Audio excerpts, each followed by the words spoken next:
connaître, qui s'appelle Luca Balito, qui anime le Centre permanent d'initiative pour l'environnement des Pays de l'Oise et à qui on a donné la parole le plus vite possible parce qu'il a un atelier avec pas seulement des enfants d'ailleurs, hein, dans le parc. Lucas, c'est à toi. Merci. Donc je ne sais pas si vous connaissez le CPIE des Pays de l'Oise. C'est une association en 1901 qui a un label CPIE, en général une association par département. Voilà. Donc, on travaille avec les écoles, on travaille avec le grand public sur tout ce qui est vulgarisation autour de l'environnement, que ce soit les plantes, les animaux, mais également tout ce qui est recyclage. Voilà. Alors, M. Marcus Didier. C'est pas grave, j'avais une diapo à vous montrer, je l'ai sur la clé, donc je vais la mettre. C'est bon. Moi qui la trouve. Oui, il y a vous.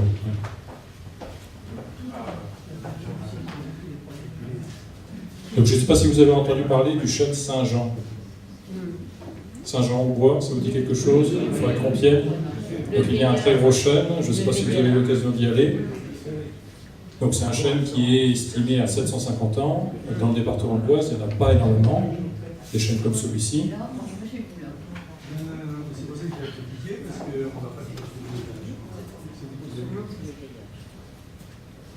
Vous l'avez sur la clé, ici, si vous voulez. Sur la clé? Vous n'avez pas mis sur la clé de Didier? Donc on va voir dans quelques instants quelques animaux qui sont associés à ces vieux arbres. Alors c'est pas cette clé. Alors c'est... Ah voilà. C'est là? Ah non, il n'est pas. Pas vous ça? Non, bah, il n'est pas. Si, mais moi, je l'ai envoyé Didier là sur sa clé.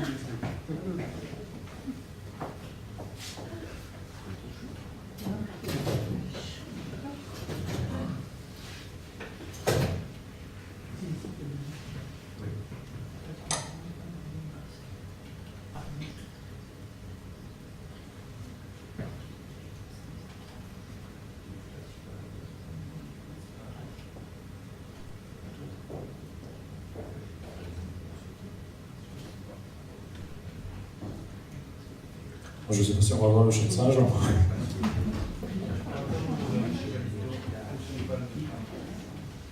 Et celui que je t'ai envoyé,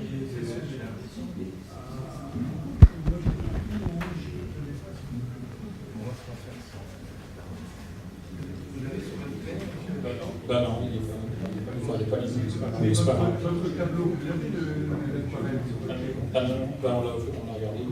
Ah ben le voilà, très bien. Je ne sais pas si vous pouvez réduire. Voilà.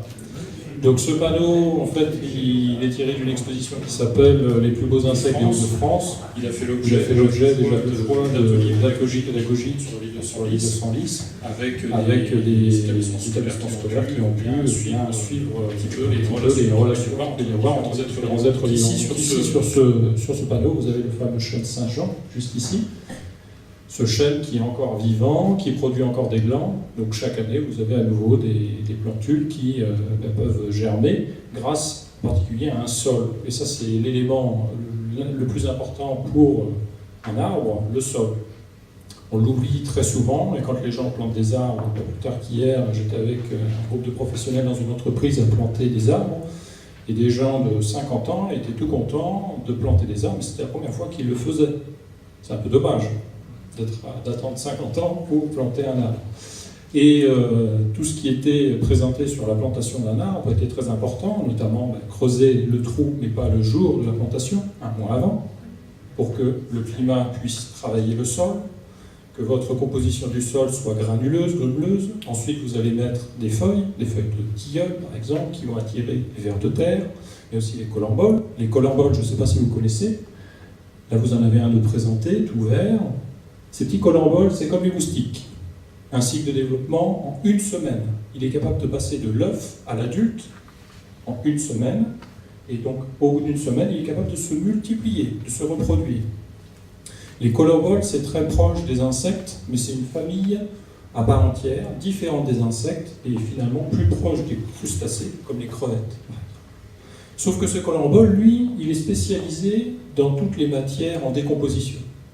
Lui, c'est l'acteur principal dans un compost. Quand vous avez un compost chez vous, il y a le ver de terre, bien entendu, mais vous avez aussi les colemboles. Dans une forêt, ce sont les colemboles qui sont à la base de la chaîne de vie du végétal. Ce colembole, c'est lui qui va transporter les spores de champignons dans le sol. Dans le sol, vous avez des champignons, vous avez des bactéries qui vont se multiplier. Sur 1 mètre carré, vous allez avoir de 50 000 à 400 000 colemboles. Donc ce sont eux qui sont, avec les bactéries, les champignons les plus nombreux. Et ils vont faire une sélection des champignons. Si vous avez des colemboles, vous aurez des bons champignons, parce qu'il existe des champignons pathogènes, des champignons dangereux pour les végétaux. Bien, lui, il en est très très friand. Donc un sol qui est vivant, un sol qui accueille énormément de colemboles, c'est un sol qui va être favorable à la vie, aux vers de terre, aux bactéries et autres, qui vont former un sol qui sera hétérogène, qui ne sera pas compacté. Ça, c'est une base aussi. Quand vous plantez un arbre, ne surtout pas piétiner les bords des racines au sol pour qu'il puisse respirer. Un arbre, ça respire. Et un arbre, pour qu'il pousse, il lui faut des galeries préformées. Donc, il va lui falloir des vers de terre qui vont faire des trous. La racine va ensuite croître dans ces racines de vers de terre. Mais avant le ver de terre, vous avez le colembole. Ces crottes vont servir de nourriture également au ver de terre. Voilà. Donc ici, vous avez un maillon essentiel de la vie dans la forêt. Ce maillon essentiel, il est présent quand vous avez des feuilles mortes. Dans beaucoup de parcs, vous avez des feuilles qui sont ramassées. Mais dans la nature, le cycle naturel, c'est la feuille morte tombe au sol, elle est décomposée, et parfois elle fait même une protection pour le végétal. Une hêtraie, c'est très complexe, là où vous avez des hêtres. Vous avez 3 années de feuilles mortes qui sont entassées les unes sur les autres. Les feuilles se décomposent très très lentement. Mais c'est un complexe très important pour la vie des racines de votre arbre, le hêtre. Voilà. Donc un hêtre dans un parc, s'il n'y a pas cette couverture de 3 couches de feuilles, eh bien c'est une partie de sa vie qui n'est pas présente. Voilà. Donc ça peut fragiliser votre arbre. Et votre arbre, dès qu'il va faire chaud, ne sera pas adapté. Voilà.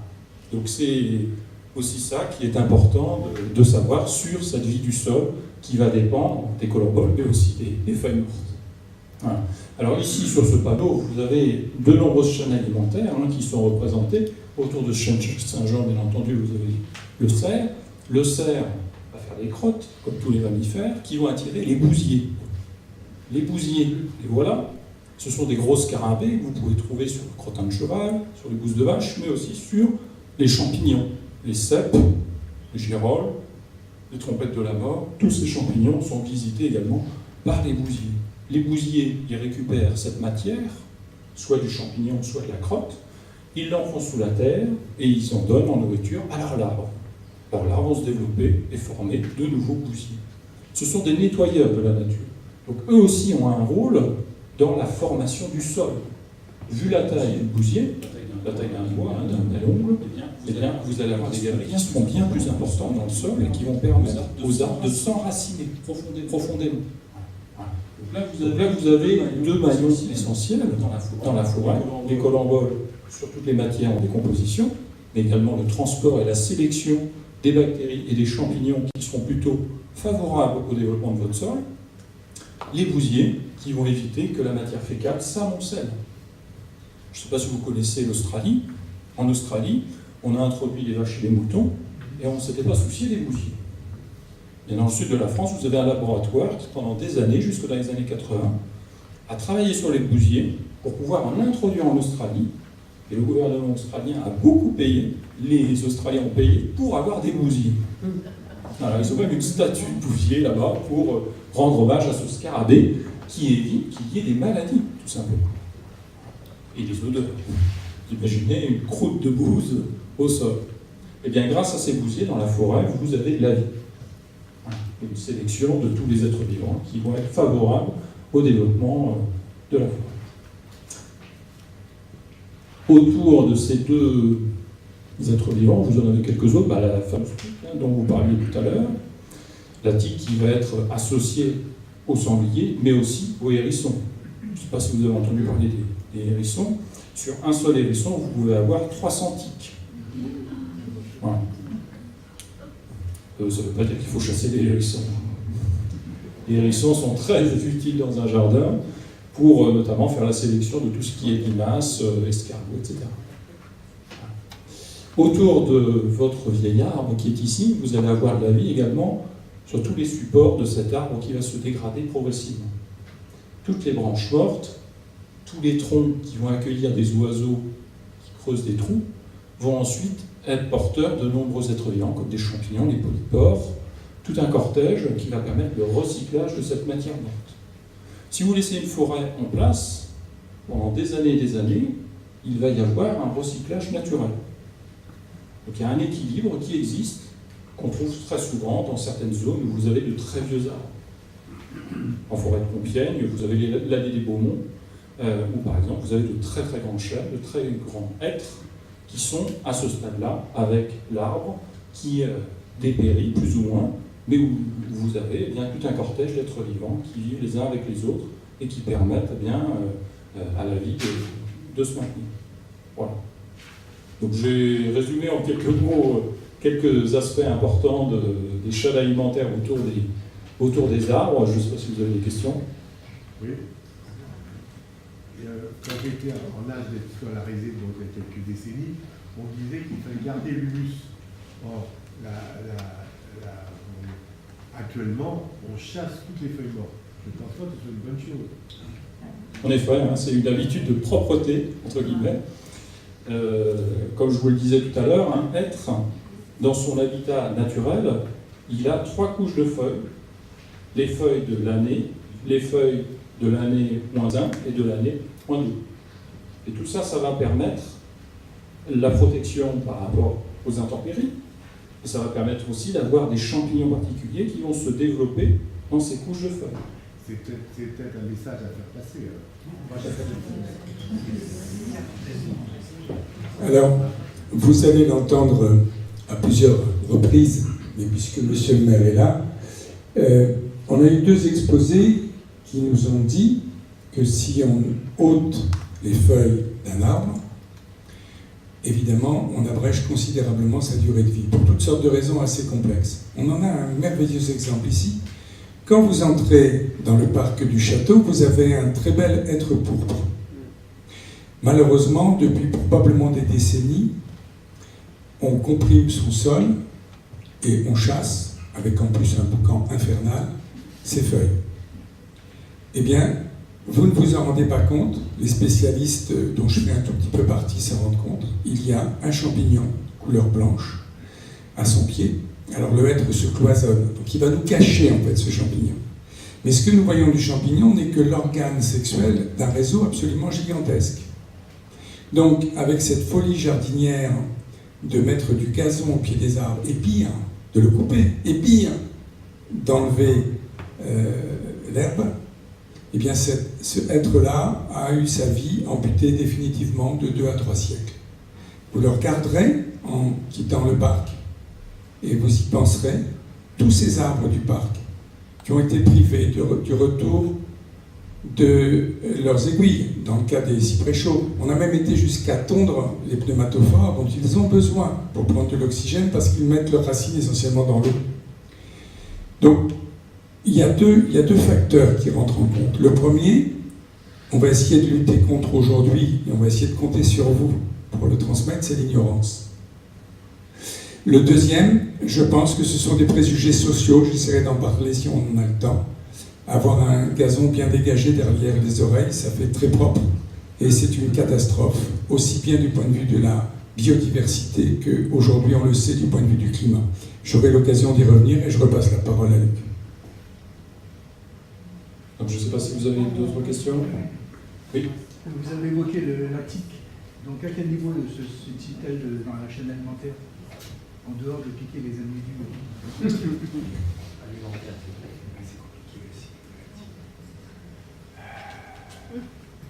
Alors la tique, elle est issue d'un œuf déjà.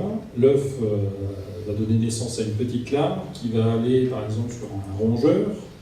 Le rongeur ensuite va se déplacer, La tique va tomber du rongeur, elle va ensuite monter sur une branche, se retrouver sur un sanglier, et le sanglier passe ici ou là, la tique se retrouve sur une branche, et quelqu'un passe et se retrouve avec une tique qui peut lui injecter par exemple la maladie de Lyme.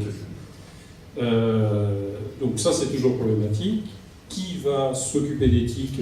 Par exemple les oiseaux. Les oiseaux sont friands de ces animaux, donc ils font partie de chaîne alimentaire. Ensuite, ils régulent les populations de mammifères qui vont parasiter. Je vous parlais tout à l'heure du hérisson, qui peut en contenir jusqu'à 300. Il est sûr qu'un hérisson qui est en mauvaise santé, pour différentes raisons, va capter toutes les tiques et il risque de mourir avec toutes ces tiques dessus. Donc ça va réguler les populations de hérissons. Les hérissons les moins adaptés passeront pas l'hiver, par exemple, à cause des tiques, notamment qui est un indicateur de son affaiblissement. Donc ça va faire une sélection, ça participe à la sélection naturelle des espèces. Voilà. Après, est-ce qu'on est pour ou contre les tiques? En tant qu'humain, c'est sûr que par rapport à la maladie de Lyme, on est contre. Après, il existe beaucoup de méthodes de prévention qui fonctionnent ou pas, mais en tout cas, elles existent, il faut les connaître. Par exemple, les périodes de balade en forêt, plutôt éviter les périodes chaudes, les périodes à tiques. En hiver, normalement, s'il fait trop froid, les tiques ne sont pas présentes. Et ensuite, quand vous vous baladez en forêt, bien entendu, portez des vêtements de manches longues, utiliser des huiles essentielles, par exemple, pour les éloigner, pour éviter les avoirs, et surtout, le soir, quand vous rentrez chez vous, bien inspecter le corps, et si vous avez des tiques, faire une surveillance. Il existe des tire-tiques, et ensuite, si vous avez une auréole autour de la piqûre de tique, allez voir un médecin pour avoir un traitement antibiotique si nécessaire, et bien surveiller. Parce qu'une maladie de Lyme, ça peut conduire sur une chaise roulante ou même à la mort. Donc ça peut être très très grave. Je veux dire qu'actuellement, les tiques, elles résistent même au grand froid. Aujourd'hui, on a des... Moi, j'ai des tiques toute l'année. Alors, on a des températures un peu en dents de scie. Au mois de novembre, on avait quand même, au mois de fin octobre, 20 degrés. Début novembre, des températures qui sont quand même très favorables aux tiques.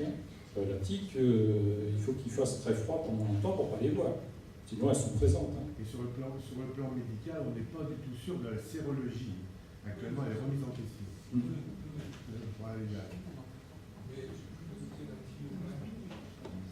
Alors, dans nos pays industrialisés, qui sont d'ailleurs attardés sur toutes ces questions naturelles, le changement climatique interrompant les chaînes trophiques, c'est-à-dire les chaînes alimentaires dont vous avez donné un exemple, la disparition du loup, la faible population des renards, l'effondrement des populations d'oiseaux sont extrêmement propices à la prolifération des tiques.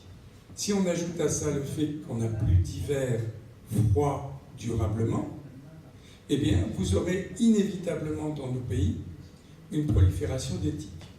Si par-dessus le marché, on s'amusait, Dieu merci, on n'en est pas là, à répandre des produits chimiques, quels qu'ils soient, dans l'espoir de les anéantir, nous irions en plus sélectionner des souches résistantes que nous n'arriverons pas à terme. Donc on a à la fois une cause anthropique. Nous, prédateurs finaux, nous avons éliminé des tas de prédateurs qui régulaient des populations, qui s'autorégulaient. Et ce, depuis des centaines de milliers d'années, si on veut bien regarder les choses. Et puis, simultanément, nous sommes passés de moins de 300 parties par million de gaz carbonique dans l'atmosphère, presque 250 au milieu du 19e siècle, à presque 450 parties par million d'équivalent CO2, puisqu'il y a à la fois le CO2, le méthane et le protoxyde d'azote, ça vous intéresse, je vous en parlerai, qui fait que nous sommes irréversiblement dans un dérèglement climatique. Nous pouvons juste éventuellement éviter qu'il soit devenu catastrophique, mais il l'est peut-être déjà. Et donc tous ces facteurs vont concourir à un développement extrêmement rapide de parasites dont nous étions jusqu'à présent protégés du fait de notre climat d'une part et du fait d'une biodiversité qui s'est totalement effondrée et qui aura bien du mal à repartir.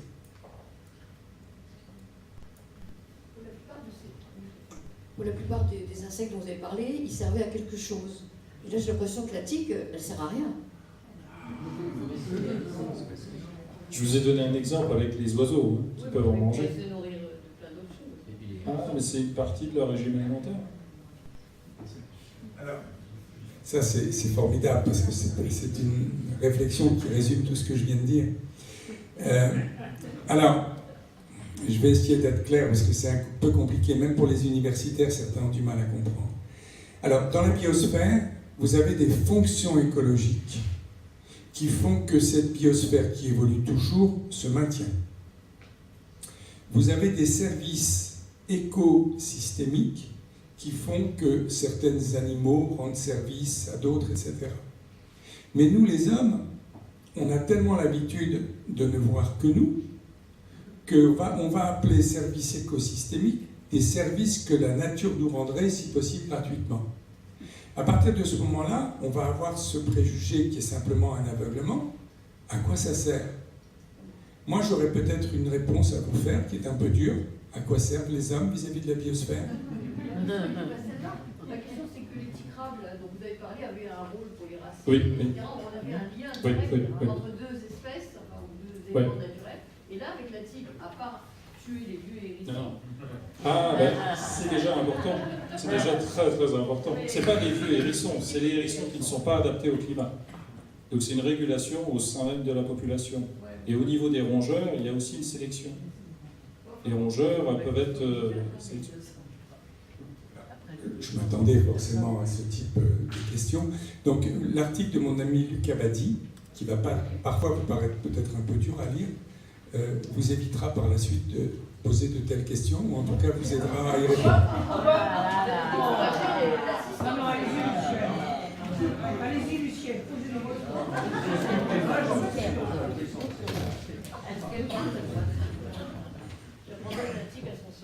D'accord, merci pour la tique. Alors je ne sais pas s'il y a d'autres questions. Oui. C'est sur le frelon asiatique. Est-ce que vous pouvez le... Le frelon asiatique? Vous voulez quelques informations? Oui. Alors le frelon asiatique, c'est de la famille des guêpes. Une guêpe, c'est très... Si vous voulez, moi je pose ce problème-là parce que j'ai des ruches. Oui. J'ai 3 ruches au jardin, 6 ruches au jardin familial et on est envahi par les frelons. Elles les mangent, on met bien des pièges et tout, mais c'est pas d'une efficacité. Alors, le frelon asiatique, c'est la problématique du ragondin. Je ne sais pas si vous avez entendu parler du ragondin. On en entend parler depuis 20 ans, 30 ans. C'est toujours d'actualité, on essaye toujours de s'en débarrasser, mais on n'y arrive pas. Le frelon asiatique, malheureusement, on est dans cette situation. Aujourd'hui, il est présent, il se développe, on est sur une période où il se multiplie énormément. On a un recul sur d'autres territoires où il s'est installé, dans les années 2000 du côté de Bordeaux.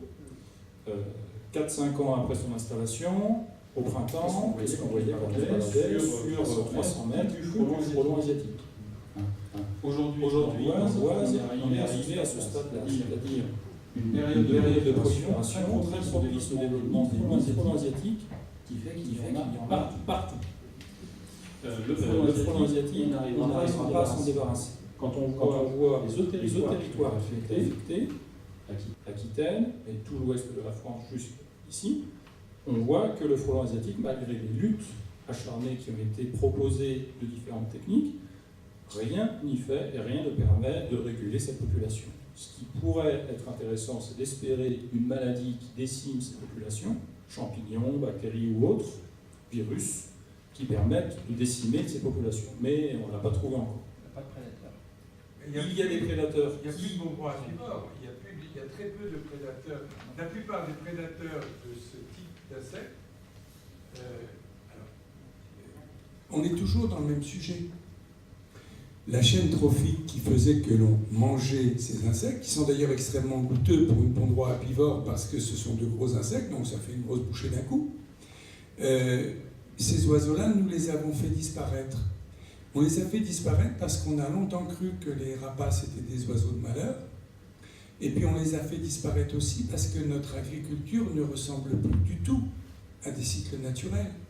Et donc ces oiseaux ayant disparu, leurs proies, s'ils n'avaient pas d'autres prédateurs, ont proliféré. Alors dans le cas du frelon asiatique, s'ajoute le problème du commerce mondial et le fait de la circulation des espèces par les cargos, les containers, enfin il faudrait développer tout ça. Mais ce qui est sûr, c'est que imaginons que la commune de la Morlaix, je ne sais pas si elle en a les moyens, décide d'avoir quelques bons droits apivores, ce n'est pas tout à fait leur milieu, mais peu importe, et de les développer, d'en faire un élevage et de pouvoir les relâcher, eh bien nous serions à l'abri de ce type de prolifération. Mais il faudrait que parmi les 36 000 communes françaises, quelques milliers s'y décident. Et vous voyez bien qu'on ne va pas du tout avoir ce mode de pensée. On va se dire comment on va détruire les nids de frelons jusqu'à ce que les pompiers en aient ras-le-bol et fassent payer, ou bien on va se dire qu'est-ce qu'on va pouvoir mettre comme produit chimique. Mais si vous réintroduisez les rapaces, vous allez chasser les autres oiseaux. C'est arrivé avec les perruches. Alors ça dépend de quel rapace. Si vous réintroduisez, je vais prendre l'exemple du vautour pour aller vite, enfin c'était pas le sujet du jour, mais prends l'exemple du vautour. La réintroduction du vautour, notamment dans les Cévennes, a permis de réguler énormément de choses et a même fait faire des économies aux bergers, puisqu'on n'avait plus à essayer de se débarrasser par les carisseurs des carcasses de moutons. Donc ça va dépendre. Aujourd'hui, parmi l'effondrement des populations d'oiseaux, nous avons un effondrement extrêmement rapide des insectivores. Alors je rappelle que tous les granivores sont insectivores au moment où ils élèvent leurs petits, mais qu'ensuite ce sont les insectivores qui mangent des insectes et les granivores qui mangent des végétaux. Mais cette population-là, elle s'est effondrée. C'est-à-dire que pour ce type, alors dans le cas des apivores, il n'y en a plus, et pour ce type de population insectivore, c'est pratiquement 9 sur 10. Il faut vraiment que nous en ayons conscience. Juste pour terminer, par rapport aux frelons asiatiques, l'une des recommandations qui peut être faite, c'est de bien faire attention à votre rucher, voir s'il y a des frelons asiatiques qui viennent à votre rucher. Si c'est le cas, essayez de voir d'où viennent ces frelons asiatiques. S'il y a un nid à proximité, s'en débarrasser. Mais ensuite, vous ne pouvez pas vérifier sur 5 km autour de votre rucher tous les nids de frelons asiatiques. En fin de journée, on en tue 50 le soir. On a des raquettes. Ouais. C'est un problème et il n'y a pas de solution malheureusement. Le ragondin, on n'a pas trouvé de solution non plus. Alors, il y a des apiculteurs landais qui ont sélectionné des races de poules et qui ont des poules qui viennent, parce que comme ils sont en position géostationnaire devant l'entrée, les poules les mangent. Voilà. Je crois que les poules à table aussi qui peuvent se protéger. Donc ça, c'est...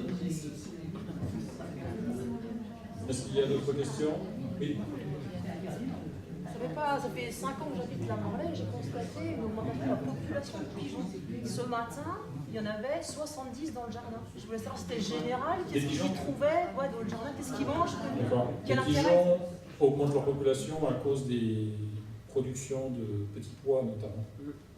On fabrique, on cultive beaucoup de petits pois et les pigeons sont très friands. Donc tant qu'on ne régule pas les cultures de petits pois, vous aurez une multiplication Et de quoi ils se nourrissent dans l'air, dans les arbres? Ils se nourrissent de graines, de grains. Et le problème avec le réchauffement climatique, c'est qu'ils se multiplient sans arrêt. Donc vous pouvez avoir des jeunes pigeons au mois de janvier. Voilà. Donc plusieurs coulées qui se succèdent tous les 2 mois, une coulée. Donc ils se multiplient. Je ne sais pas s'il y a d'autres questions sur les insectes. Oui, dernière.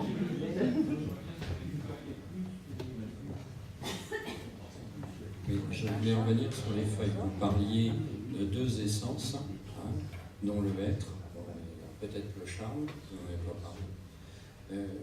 On préconise, nous, de broyer ces feuilles. Alors, vous dites il faut les conserver en place sur 3 épaisseurs et les laisser l'un dessus l'autre. Ce que j'indiquais, c'est le cycle naturel d'une hêtre. Un hêtre, dans un contexte forestier, il a besoin de ces 3 couches de feuilles pour pousser. C'est un micro-écosystème autour du hêtre qui lui permet de vivre correctement, avec un sol de qualité. Si vous plantez un arbre chez vous, vous pouvez faire comme vous voulez. C'est votre jardin, c'est votre arbre. Mais il est clair que si vous voulez un arbre qui soit bien adapté à votre terrain, le mieux c'est de lui donner le maximum de conditions favorables. Et les conditions favorables, ça passe notamment par laisser les feuilles de l'arbre au pied de l'arbre, sans les broyer, sans y toucher. Alors Après, l'aspect esthétique est très différent, j'en conviens. Mais c'est un arbre... on peut se poser la question, est-ce qu'on veut un arbre à soi ou un arbre pour que l'arbre puisse s'épanouir? Enfin, c'est un peu ça la question. Les feuilles, c'est beau les feuilles. Voilà. Mais un arbre qui a besoin de choisir, si on regarde deux arbres dans deux contextes, un avec des feuilles mortes au sol et un autre sans feuilles mortes au sol, on voit tout de suite la différence au niveau du port de l'arbre, au niveau de sa croissance, au niveau de son développement et de sa résistance aussi, sa résistance au climat. Pareil, un arbre, s'il est associé à d'autres arbres à proximité, vivra beaucoup mieux que s'il est isolé. Si le sol est compacté, si le sol n'est pas compacté, vous verrez la différence aussi. Voilà. Après, chacun peut faire comme il veut. Hein. Il n'y a pas d'interdiction. Après, c'est des choix si on veut que l'arbre soit bien adapté et puisse passer beaucoup d'années tranquillement sans qu'on intervienne. Voilà. Mais alors, le bushing, est-ce que c'est utile ou pas? Oui, on va essayer d'avancer un petit peu.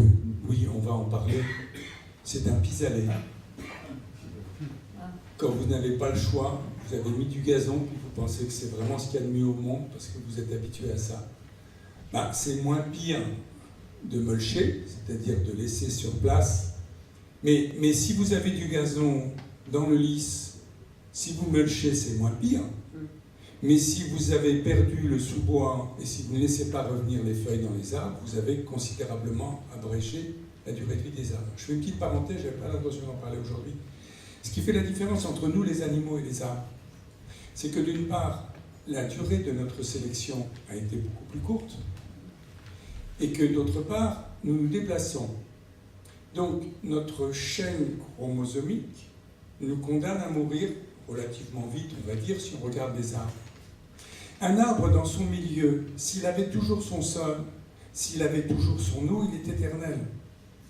Parce que d'une part, ses fruits font des clones, et d'autre part, il a derrière lui des dizaines de milliers, parfois même, on est proche du million d'années, de sélections qui ont fait son adaptation au biotope dans lequel il est. Je ne parle pas des arbres qu'on va chercher ailleurs.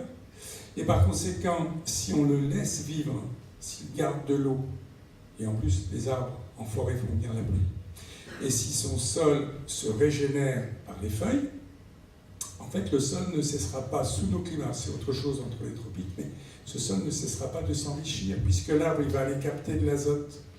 Avec cet azote et avec les champignons, il va faire des sucres, avec ça il va pousser, je fais du bref. Et en fait, ces déjections, ça n'est rien d'autre chose que son tissu ligneux. Il n'y a pas de crotte d'arbre. La crotte de l'arbre, c'est l'arbre. D'accord? Donc, mais ça, c'est très difficile à expliquer. Parce qu'on n'est plus du tout dans la philosophie présocratique, on ne sait même plus ce que c'est. En fait, c'est tout simple. Les arbres ont deux supériorités par rapport à nous. Ils sont potentiellement éternels et ils s'adaptent sans bouger. Et nous avons cette folie d'être, évidemment, nous n'y pouvons rien, des mortels, et de nous imaginer qu'en nous déplaçant, on changera notre destin.